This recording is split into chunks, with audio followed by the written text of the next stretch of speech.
Breaking autism news. There's a Broadway musical about a group of autistic people that tell their social skills therapist to f off. And yes, the cast is actually autistic. How to Dance in Ohio is based off a documentary about a real group of autistic young adults, whose therapist plans a formal dance for them to face their fears of loud music and crowds so they can officially transition into adulthood.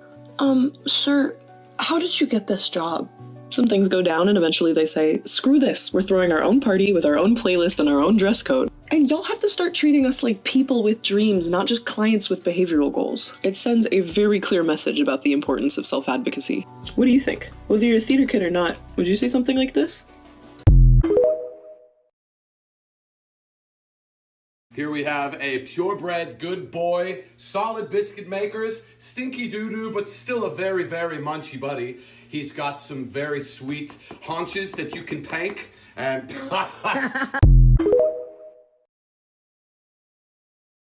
What is this?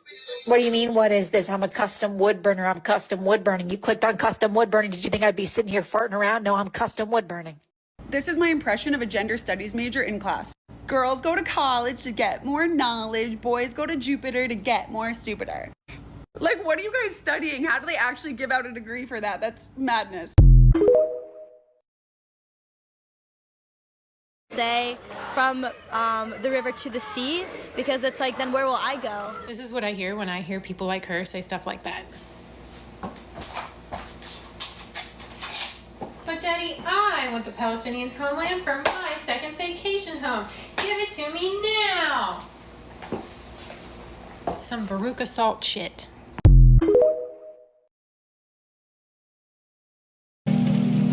It's still raining. Why is it still raining? I did what I was supposed to. That's not fair.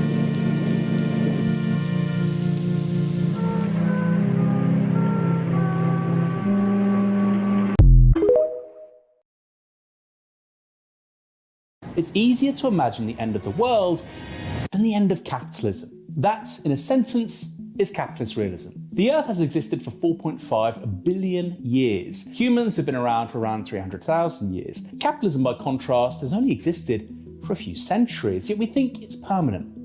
Why? Because capitalist realism insists There is no alternative. There is no alternative. There is no such thing as public money.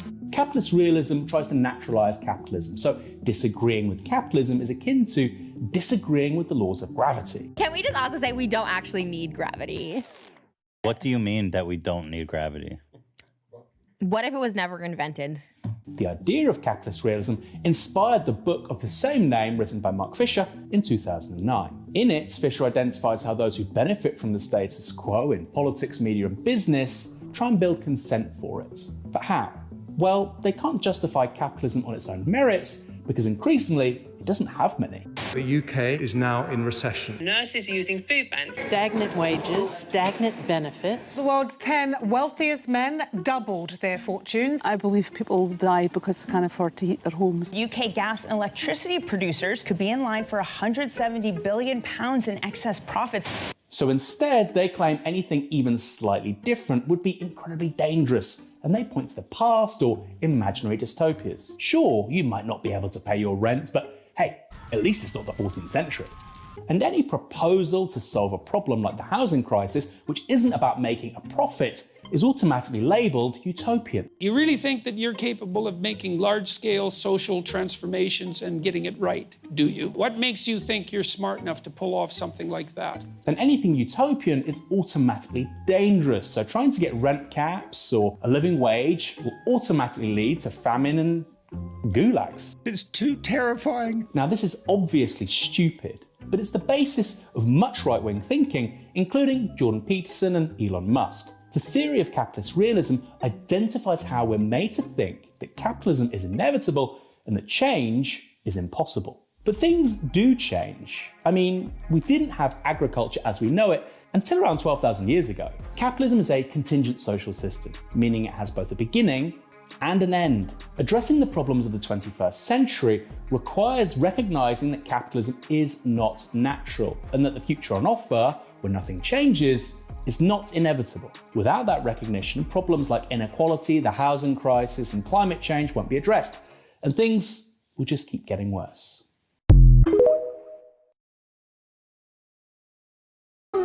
homeless people in America. The average age being 9 years old, and I don't give a fuck! I don't care about fucking homeless people! Let's talk girl code, but black girl code. If the lace is lifting, you let me know, but you let me know in private. If you stumble across a black girl doing her makeup on either TikTok or YouTube, maybe the foundation's kind of off, the shade just isn't shading. We all know how awful some brands can be with their shade ranges. We do not comment anything but supportive tips. And if you have no tips, you leave a like regardless and move on. We do not gatekeep hair details ever. You ask me where my hair is from, you're getting details, website, brand, price, inches, everything. If you see a black girl in an interracial relationship, do not judge. We support and root for her always. We never, ever, ever call a black girl whitewashed. You see a black girl out in public, you just smile. We celebrate each other's success, big or small. And this might just seem like a mainstream girl code thing, but I see this a lot in the black community. Girls will envy each other so terribly, it can get ugly. But trust me when I say any black girl's win is your win. Okay, bye. You don't understand the women. The women were forced to cover up. They have to wear burqas. They can't. Oh my God, I can't believe exactly those poor women. We're fighting for women. We're fighting for their rights. We're taking them away from that oppressive, barbaric Islamic society. Our saviors, you're... Hey, actually, women can wear t-shirts and jeans and they can wear dresses. It doesn't matter. They're free to do what they want. I mean, look at Plesty and Basan. They're not covering their hair. Oh, you know what? Actually, you're kind of right. No, that is Hamas propaganda. They're just putting them out there and making it. Then why are Palestinian women the most educated in the Middle East with a 94% literacy rate? Hamas! Wait, you're not even answering the question. Can you answer her? Wait, you've been you told us they were just wearing burqas and being forced to wear them. Wait, this is all propaganda. Don't believe them. Believe us. Look at us. Do we look like terrorists? You're kind of right. They have a point. She literally said barbaric Islamic regime. Do you not? That's a bit going far, actually. Yeah, because not all Muslims. Listen. Oh, what the? You don't understand. You're just falling for the Let's just listen to me, okay? This isn't barbaric, or this is not a problem. This is. You're crazy. You've been lying this whole time. You're just being anti-Semitic. Can we talk about how weird the advertising campaign was for pretzel M&Ms, where the orange M&M was forced to have an entire pretzel shoved up his butthole? But not just any pretzel. A living one! That's an entire guy! He had to have a full guy just go up his butthole and just live there. How is he gonna fit inside him? And he is not happy about this. He's going like, you're putting him where? That's not what you say if a pretzel's gonna go in your mouth. That's the most normal place a pretzel can go. You're just eating a pretzel. Look at the diagram. He's so unhappy. And the scientists know it. And the pretzel's like, chill about it. He is moments away from becoming a permanent rectum resident. And he's just standing there like, the M&M's wiki describes the pretzel guy as mentally sick in the head, which only raises further questions like, who's updating the M&M's wiki? If you're wondering what the pretzel does once he's made his anal pilgrimage, he, I'm not kidding, performs stand-up comedy. And you were able to go to the website and choose to either cheer or heckle him. It's hard enough for me to get my friends to come to my stand-up shows. I can't even imagine if the only entrance was a guy's booty hole. Thankfully, they opted out of the butthole route for the caramel M&Ms, where instead they simply, oh my God, they killed him! Did you know that the RSF, which is committing genocide in Sudan, is backed by the UAE? Because they have promised the United Arab Emirates that should they win this civil war and gain control of the country of Sudan, that the United Arab Emirates will then be given unlimited free access to all of the gold mines in Sudan. I'm sure you heard about the oil exploration permits that Israel has granted to several oil drilling companies off the coast of Gaza. And now, of course, the U.S. is bombing Yemen to smithereens because they did the heinous act of disrupting shipping lanes, transporting oil in the name of halting a genocide.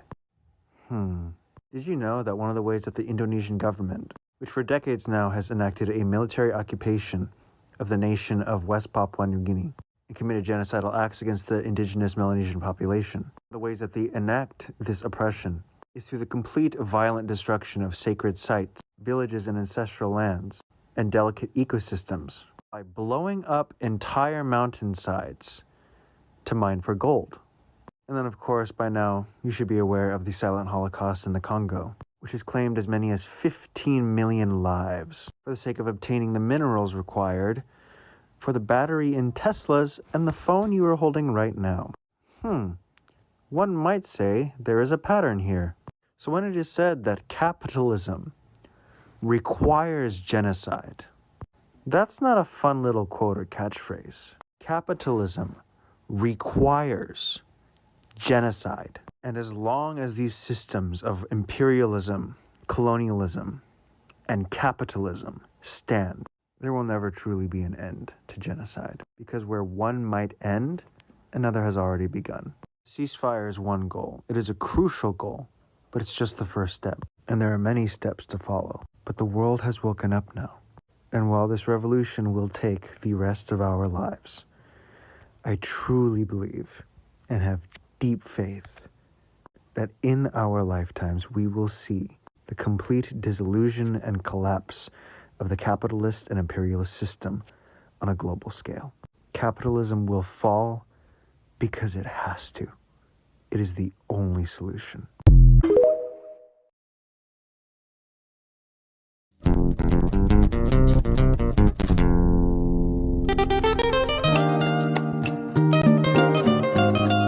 Hey, me and a couple friends, we're gonna go catch a movie later. Did you want to come with? A movie? Yeah, that sounds great. Just give me a sec. I gotta look up the Zionist list and make sure the cast isn't on that type of time. Or you could just appreciate their work. Or you can go to hell. How about that? God. Yeah. Merry Christmas! Here, open mine first. Open mine. Oh. A fucking flip phone. I told you I wanted the new iPhone. Well, with the 2000s coming back, I was just thinking you could rock one of these, you know? Because with Apple sourcing their cobalt batteries from Congolese slave labor, I just feel like y'all shouldn't even feel comfortable with it. Yup. Oh my God, did you attack my mom with bear mace in a baseball bat this morning? I did. Oh. I did, yeah. Why? No, I saw her in the Starbucks drive-thru, so I had to give her the business. Right. Yeah, I be sitting out there with my lawn chair, waiting on folks to complete their orders, and then I get to drop one on them. Okay. Yeah, it's a good time. You get it. We're engaged! Oh, let me see the ring. Oh. Blood diamond? Please don't start this. Yeah, you don't need that. You don't need that. In this house, we support Congo. Yes, bitch, yes. Watch me heal my inner child as a transgender man. Started like 7 or 8. We went to do this old-timey picture thing. Of course, my mom wanted me to wear a dress. I was like fighting tooth and nail. I was like, no, like, I'm not doing it. I don't want to do it. My sister was all about it. She was like super feminine. Mom was in a dress. It was like Western, old-timey. And finally, my mom relented. She let me pick out the soldier outfit, the little hat, and the gun, and I was like so hyped. I was like so excited. Oh my God, I did it. I'm gonna look like a dude in this picture. No one's gonna know. I'm gonna get them fooled. No one's gonna know I'm a girl. They had us posed. I was like, oh, I was ready. My mom would do this thing where out of nowhere she would rip my hair out. So like, I would wear my hair in like a ponytail, like really tight in the back, and I would like slick it back. Hopefully with the optical illusion of if you saw me head on, you would think I was a boy. She would come up behind me when I wasn't paying attention and she would pull it out, which obviously was humiliating. So we were about to take the picture. My mom ripped my hair out. So I was heartbroken and like really embarrassed. And I didn't get my picture. I'll show you guys the picture. I look pretty crestfallen. So we're gonna go back to that same place where we took that picture when I was a kid, and we're gonna take it again.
back. We got the pictures. I was very nervous, but everyone was so nice there. Oh my God, they made me feel so comfortable, and I was super emotional, and my roommate was crying because I was crying. It was a dream come true. I mean, I felt a little goofy, but this is just me encouraging you that even if you feel goofy, do it anyway, because it's good. It's good for you. It's good for you. Anyway. I know what it's like to feel. Here I am 20 years ago, and different. Here I am now. I'm not different. Am I? I've been heartbroken. I don't do too much talking these days. I like your ears. Mine? These days I seem to think a lot about the things that I forgot to do. I did it. All right, guys. I'll talk to you later. Love your inner child, okay? Mwah.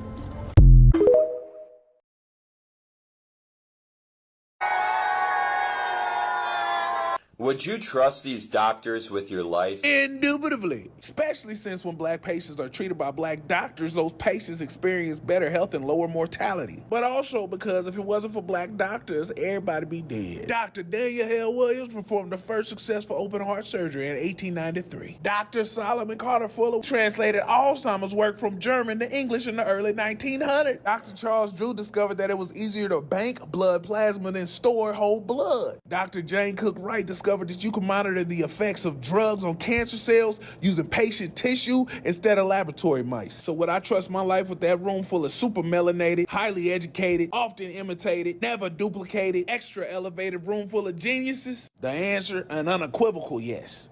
Now cue the music. Dr. King would have lived and he'd have had a black doctor. Another satisfying racial moment. Thought he ate, but he yet famished.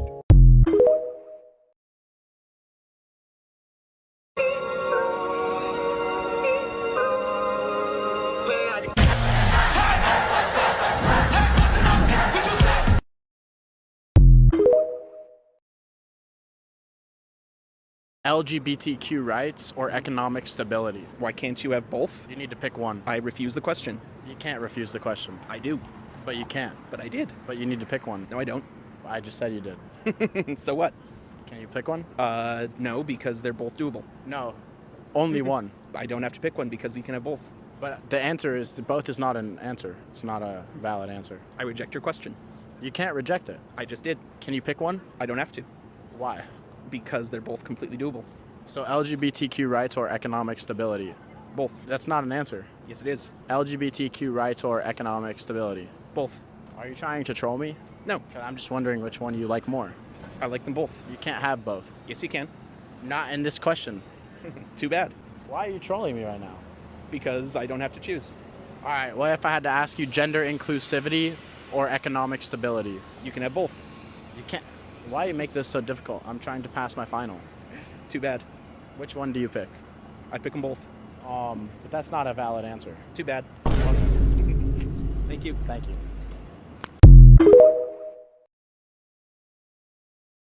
I feel the need to explain something. The generation that does not remember or never saw a world where one person with a high school education could support a family of 5 comfortably. It was real.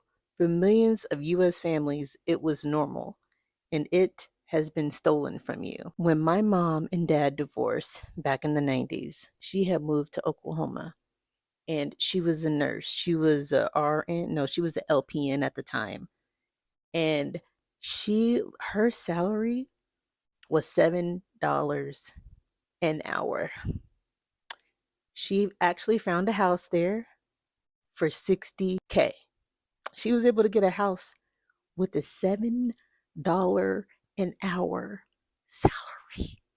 And I'm the only child, so it was just me and her in the house for a while. My dad would come and go. Even though they were divorced, they still remained friends, and my dad was always deployed in the military or had some job elsewhere, but technically he still stayed with us whenever he came back to Oklahoma. But this just goes to say you can't do that these days. If I had a $7 an hour job, the only thing I would qualify for was a cardboard box on the streets. Like, it's ridiculous. Everything is high, inflation is high, everything. Everything. Our pay is not coinciding with the increase of prices of everything. I remember groceries used to be so cheap, now they're not. It's wild to me. The Supreme Court will soon decide if cities can ban homeless people from sleeping in public places.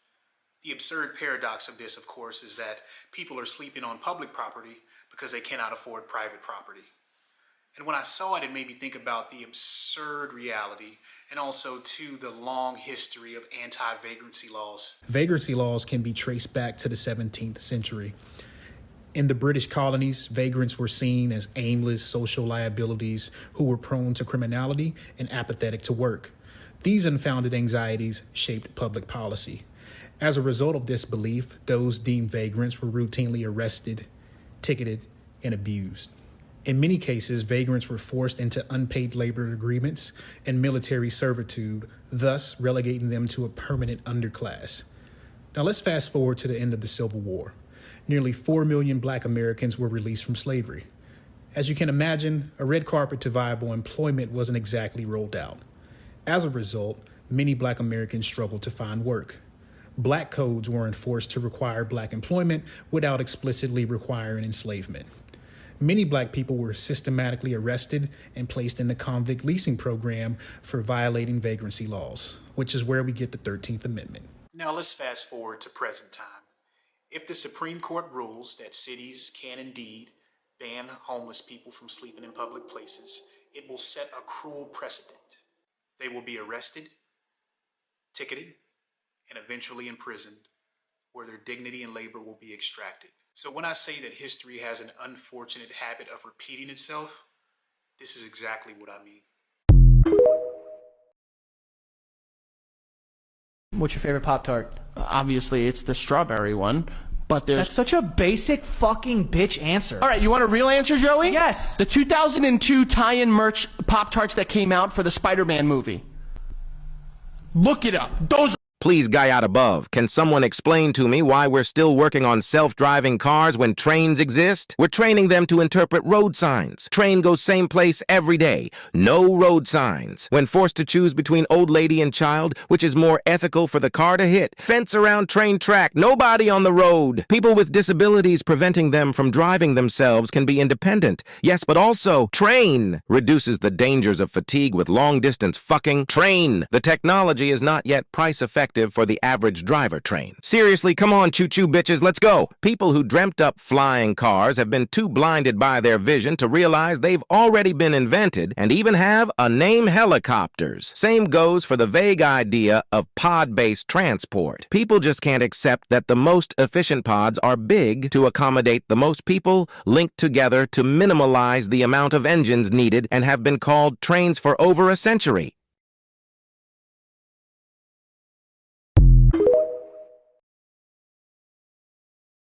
A 3-year-old was described as a, quote, young lady. The bullet, of course, just magically found its way into the vehicle.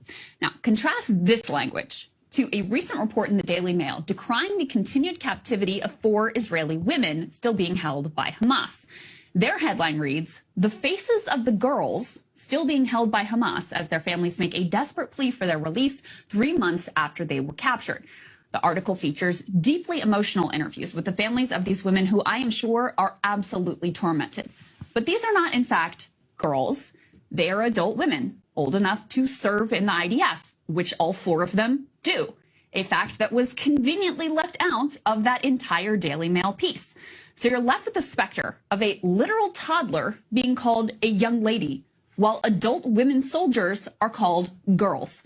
And while these soldiers, combatants in an ongoing war, are portrayed in the fullness of their humanity with their hopes, their wishes, the terror of their families all showcased, we will never know anything more than the most basic of details about the 3-year-old.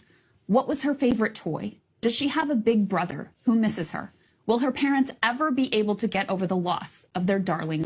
Here's how I do my daily feminizing makeup as a trans woman. First things first, skin prep, and Lord, do I need it. I'm gonna start off with shaving, but it has been so cold here that my skin is extremely dry, so it's gonna need some repaving before we get makeup on top of it. I use 3 different products for my skin prep, and the first one is moisturizer. Reason we do that is that we want to go in with a very hydrated face because that's going to reduce texture, especially when you're going for a somewhat more high coverage look. Not there yet, but after we do moisturizer, the next thing we're going to do is let this sit for a second and throw on top sunscreen, which I shouldn't have to explain, but the reason we want to do that is because we do not want our skin to age, and we also want to avoid all of the harmful effects of UV rays. The last piece of our skin prep is primer, and the reason we want to use this is it gives us a very smooth surface to work with. So something that you can see happen, especially if you're using a lot of foundation on a somewhat oily area like a nose, is that the makeup will fall into your pores. Primer is going to help that not happen as much. We're going to want to let that primer dry into our skin so that it creates that barrier. So what we're going to do next, instead of going into a face, is going into the eye. I'm going to do a liquid liner on my eye, half lid look. So this is a very simple way to get started, and I think it does a great job of feminizing your face.